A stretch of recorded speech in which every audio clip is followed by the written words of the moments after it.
okay. Okay, sige. Sabi niya, ayun. about sa birthday concert. Yes. And then, tinanong kasi siya, like, who i-invent ba si John Lloyd or ikaw? And then sabi niya, syempre, maganda yata kung both kayo pupunta. And then, tuloy yung movie nila. And then, ikaw daw, kung hindi ka raw busy, so, bibili ka kasi sabi niya, kung hindi ka raw busy. Sana. Sa July 7. So, tingnan natin. Gerald, may mga nagpapatanong, kamusta na ba kayo ni Sarah? Okay naman kami. Papatanong katulad natin. Yeah. No, okay naman kami.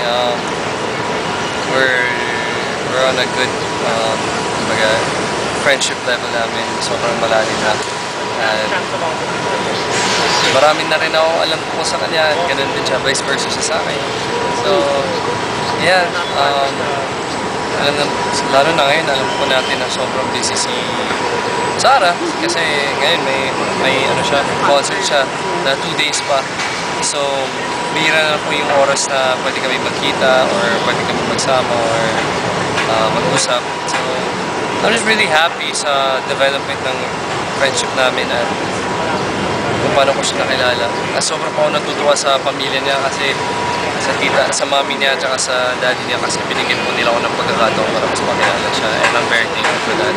May mga ilang fans kasi nagsasabi na nakakadalaw ka daw sa bahay nila. Actually, sinabi ni Sarah. Nakadalaw ako. Yeah. Kapag bira lang kasi alam na natin na yun nga, busy. So, yun na. Kaya po ako nagpapasalamat sa kanila sa Geronimo family kasi kahit pa paano nagtiwala sila sa akin para dumalo ako. And I'm thankful for that.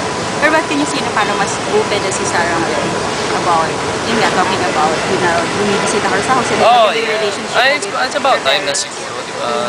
Naman, ako personally, ayaw kasi pumasok sa isang relasyon na kailangan itago pa. So, hindi po ako nagmamadali. And masaya naman ako ngayon. I'm happy. Si Sarah, nandun na rin siya sa edad na yun na hindi po kailangan itago yung nararamdaman mo for one person. And yeah, she's blooming to a very beautiful woman inside and out, and someday mas maging independent at maging mas matured pa. And yeah.